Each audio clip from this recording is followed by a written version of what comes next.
Located in the north lobby is the figurehead of the USS Connecticut. The Connecticut was part of President Theodore Roosevelt's Great White Fleet. Beginning in 1907, the fleet sailed around the world on numerous goodwill or peaceful missions. If necessary, the Connecticut could have served as a battleship, but this never happened. By looking at the figurehead, one can determine the ship's status.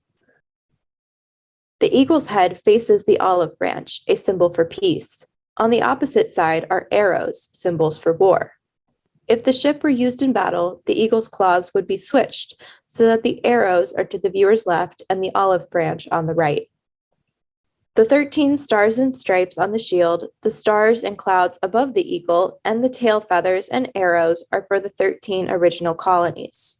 There are even 10 leaves and 3 olives to complete the symbolism. The Latin phrase e pluribus unum translates to from many is one. Next, we'll look at the cannonball tree, which has no actual Connecticut connection. It illustrates the destructive nature of war. The tree is from the battlefield of Chickamauga. Fought on the Georgia-Tennessee border, this was one of the bloodiest battles of the Civil War. While the battle marked a tactical victory for the Confederacy, it proved costly. Nearly 50% of those who took part in the battle were either wounded or killed.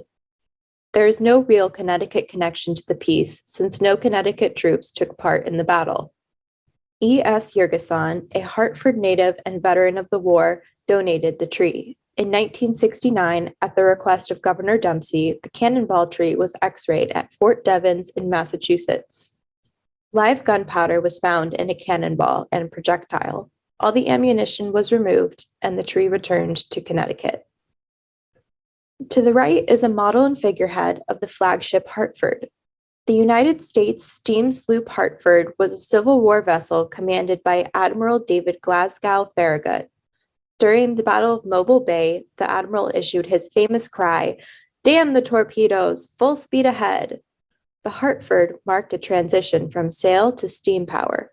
The smokestack and propeller are visible on the model. The ship measured 264 feet long and carried 26 cannons. It was a wooden ship with a copper-fastened hull. The Hartford was nicknamed the Black Devil by Confederate gunners.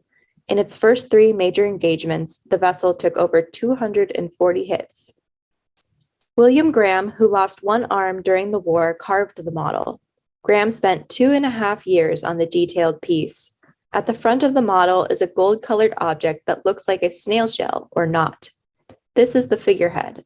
The actual figurehead is around the corner. Over the years, the Hartford suffered from neglect and decay.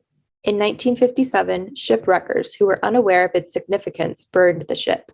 The ship's anchor is on the campus of the University of Hartford. The bell is at the Connecticut Historical Society, and 2 cannons are at Trinity College. Bronze from the ship's propeller was used in the casting of a statue of Admiral Farragut that stands in Washington, D.C.